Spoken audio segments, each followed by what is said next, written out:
Hi, hello, and welcome to my channel.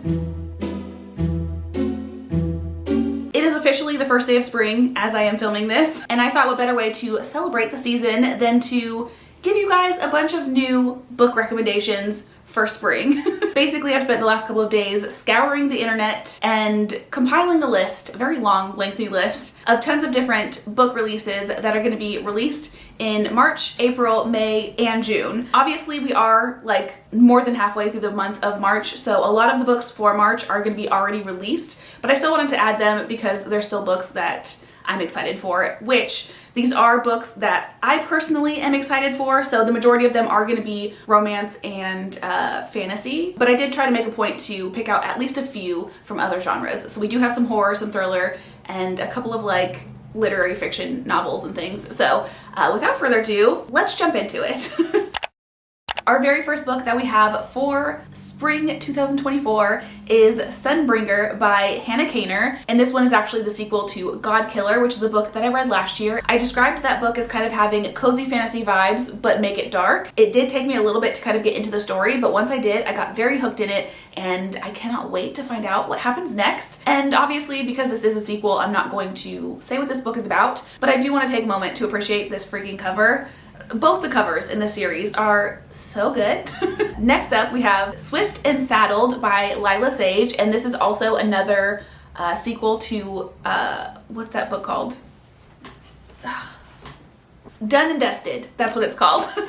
I was trying to find it on my shelves, and then I remembered it's in this pile, and of course it's like backwards, so I can't see the spine, but it's Done and Dusted. This one is a sequel to that. I have not read Done and Dusted yet, but the covers of these books are too freaking cute, and they're basically like cowboy romances, which I've grown to really love, basically via the Chestnut Springs series. I just finished reading the last book in that series a couple of days ago, and I am so sad that it's over. So I'm really excited to kind of jump into another, you know, country cowboy romance to kind of fill the void. And then on that kind of like same romance train, we do have Happily Never After by Lynn Painter. I've talked about Lynn Painter several different times on this channel. She's one of my favorite like fluffy romance writers. Lynn Painter is one of those writers for me where I don't even pay attention to what the book's about. I just automatically buy it.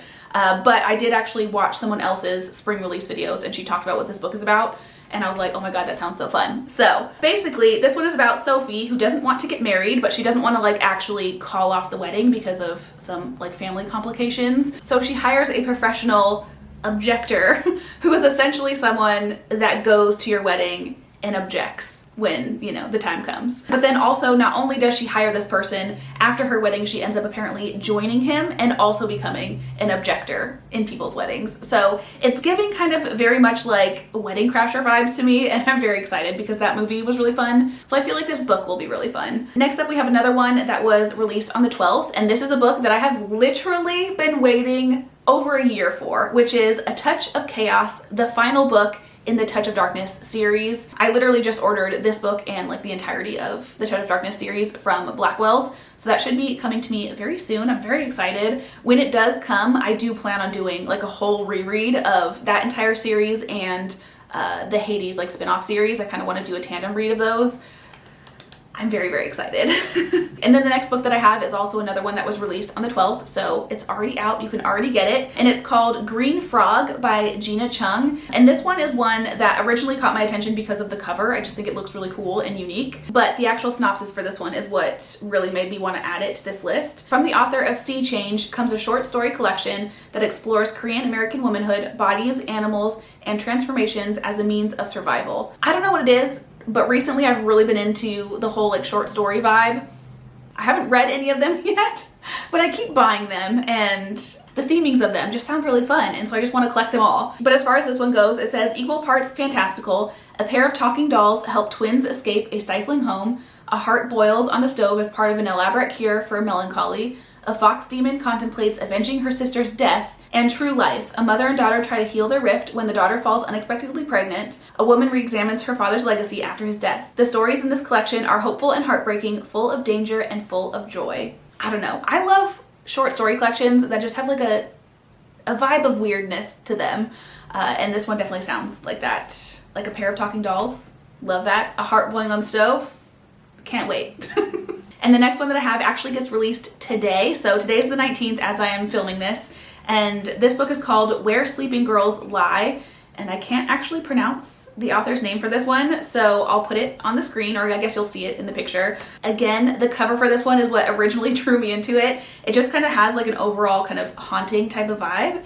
And this one is a thriller, I'm pretty sure. Actually, according to the synopsis on Amazon, it says a YA contemporary mystery. And essentially this one is about a girl who goes to boarding school, and the very first night that she's there, her roommate goes missing and no one really seems to care. So her and the girl's best friend that goes missing try to kind of like figure out what happened to her. I love a boarding school setting and I love a good murder mystery, so I think this one sounds really, really fun.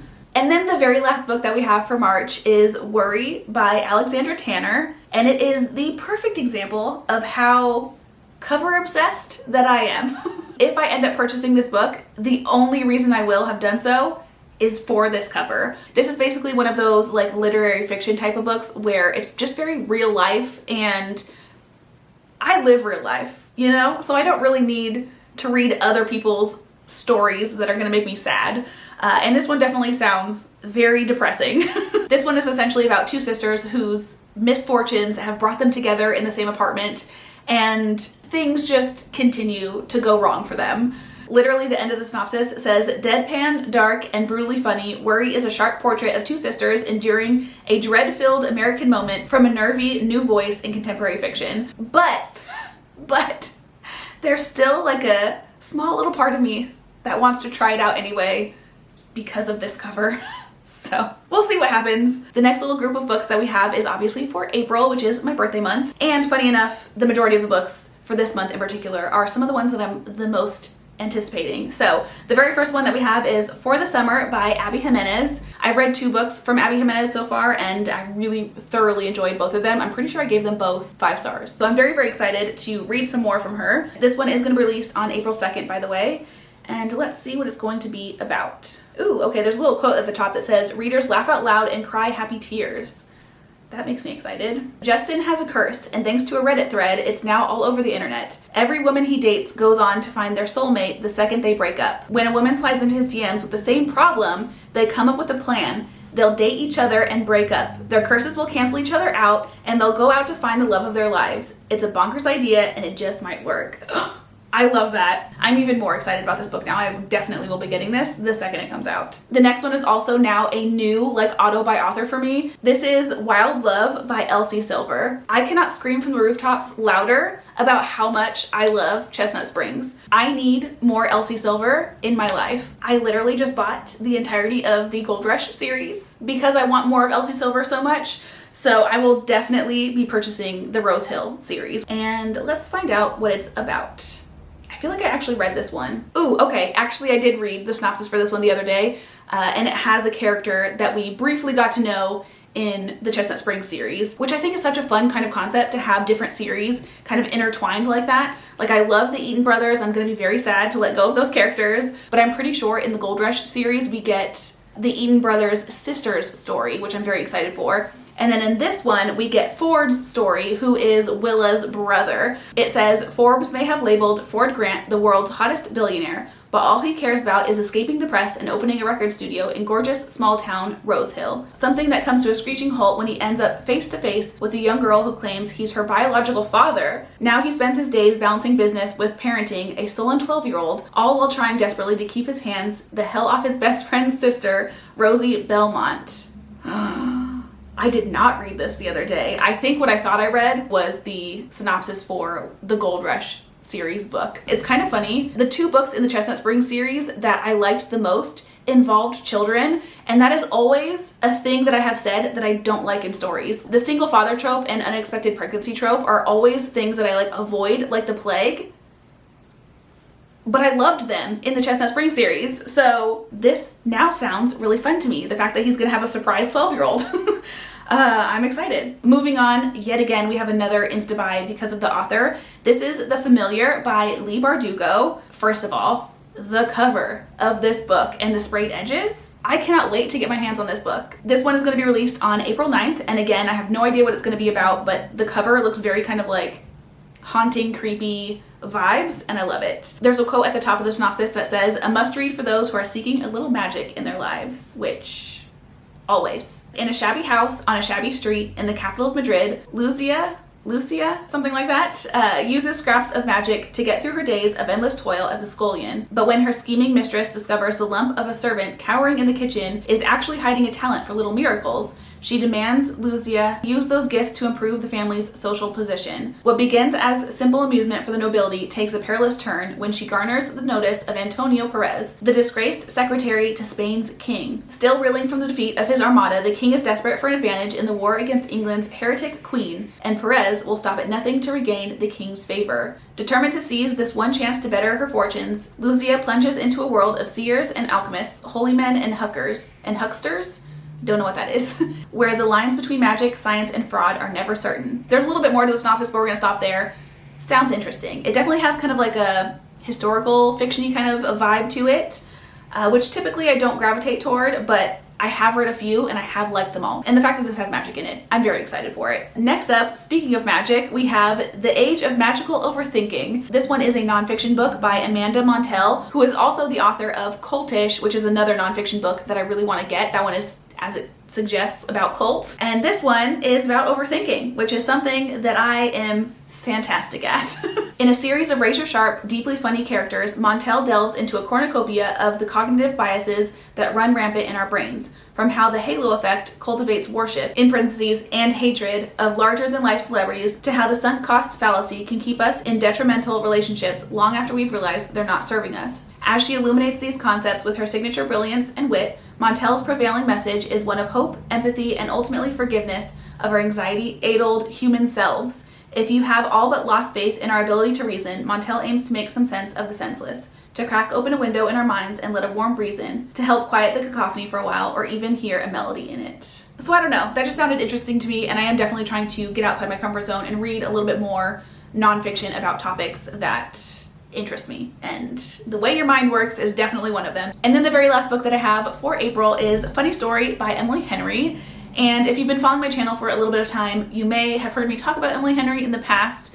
Essentially, she is not my favorite author. I read People We Meet on Vacation and actually did really like that one. But as far as like Beach Read and Book Lovers, which are the two that I feel like people really, really love, they were just okay for me. So I kind of had it in my brain that I wasn't going to read any more from Emily Henry. However, first of all, the cover of this one is cute. I'll give it that for sure. But also I do feel like the synopsis for this one sounds like something I could enjoy. So I'm gonna give Emily Henry another shot. Fourth time's the charm.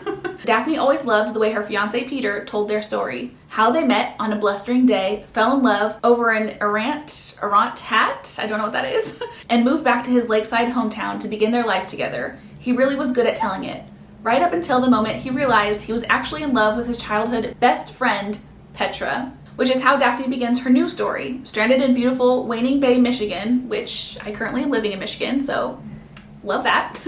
Without friends or family, but with a dream job as a children's librarian that barely pays the bills, and proposing to be roommates with the only person who could possibly understand her predicament, Petra's ex, Miles. So this one definitely does sound good. It's not a book that I probably will buy for myself, but I will pick it up from the library when my library gets it in. Now we're gonna go ahead and move into May, which I have the smallest amount of books for. We only have 3. And the first one that we have releasing for May is Five Broken Blades by May Corland. This one's gonna be releasing on May 7th. And the sprayed edges on this book are the entire reason that this is added to this list. Usually when you see just like new release sprayed edges, it's usually just like one color or a very simple pattern. This has a whole ass scene on it. Like a tree, a person, the sun, mountains. It's so beautiful. So I will definitely be getting this book. The 5 most dangerous liars in the land have been mysteriously summoned to work together for a single objective: to kill the God King June. And at the top of the synopsis it says, it's the season for treason, which I absolutely love. And at the very bottom of the synopsis it says, let the best liar win. The next book that we have is The Honey Witch by Sydney J. Shields. This one is basically about a woman who has been like unlucky in love. So she decides to be the honey witch. And in doing so, basically she's not allowed to find true love. It says that is her curse to bear. But then it says, but when a young woman who doesn't believe in magic arrives on her island, sparks fly in this deliciously sweet debut novel of magic, hope, and love overcoming all. So it's basically about a witch and someone who doesn't believe in magic falling in love. And also too, I love that they're both women. And then our last and final book that we have for May is going to be released on May 21st, and this is Heavenbreaker, which also was added to this list, to no one's surprise, because of the freaking sprayed edges. This one also has such like an intricate, detailed image on the pages. I'm excited. Ooh, the quote on this one says, "Bravery isn't what you do, it's what you endure." And then it says, "The Duke of the powerful house, Haute Claire, is the first to die, with my dagger in his back. He didn't see it coming, didn't anticipate the bastard daughter who was supposed to die with her mother." Good grief. And I just read through the rest of the synopsis, and I'm not gonna lie, I'm not the most intrigued by this one. It does sound like it still could be really good. It's basically a revenge story. She kills the Duke, like it says in that little bit that I just read, and basically just wants the entire house of Haute Claire to die. So she kind of picks them off one by one, it looks like. Now let's go ahead and move into our last and final month for this video, which is June. And this month definitely makes up for the very sparse May because we have quite a few books to get through. And the first one is one that I am so stinking excited for. It's Leather and Lark by Brynn Weaver. I just read the first book in this series, which I'm totally blanking on the name of. Butcher and Blackbird is the first book. I just finished reading that like a week ago. Absolutely loved it. It's basically like a rom-com style romance between two serial killers, which I was so unsure about the concept of when I first started it, but I loved it. And basically Leather and Lark is the sequel to that first novel. The first book was between Rowan and Sloane, and the second book is between Lachlan, who is one of Rowan's brothers, and Lark, who is Sloane's friend. So I'm excited about this one. I cannot wait. In our next book, we are totally switching gears. We have a horror novel, and it's called Horror Movie by Paul Tremblay. This one is going to be released on June 11th, and this one has a really creepy, kind of cool concept. It's basically about a young filmmaker who makes Horror Movie, a notorious, disturbing art house horror flick, but only a couple of the scenes were ever released, and apparently a bunch of like horrific things happened during the filming. And then it says 3 decades later, Hollywood is pushing for a big budget reboot. The man who played the thin kid is the only surviving cast member. He remembers all too well the secrets buried within the original screenplay, the bizarre events of the filming, and the dangerous crossed lines on set that resulted in tragedy. I'm not like the biggest horror reader, but when fall hits, I definitely like to read at least a couple. So very excited about this one. The next book that we have is The Shadows Between Us by Trisha Levenseller. And this is another one that I added because it has pretty sprayed edges. This one is also releasing on June 11th. This one says, Alessandra is tired of being overlooked, but she has a plan to gain power. 1, woo the Shadow King. 2, marry him. 3, kill him and take his kingdom for herself. Totally down. Definitely want to read this one. The next book that we have is from another auto by author. This is Not in Love by Ali Hazelwood. I just recently read Bride by Ali Hazelwood. So freaking good. And this one unfortunately is not fantasy, but this one has a very similar vibe to, what's that movie called? It's a classic romance movie. I can't think of what it's called, but I'll put it here. Basically, we have our female character, Rue, and she is a bioengineer at a company. And then we have Eli, who is the main male character, and him and his business partners want to take over the company that Rue works for, and she's not excited about it. Basically the same concept as this movie, but in this one, it was like bookstore versus bookstore, which is so cute.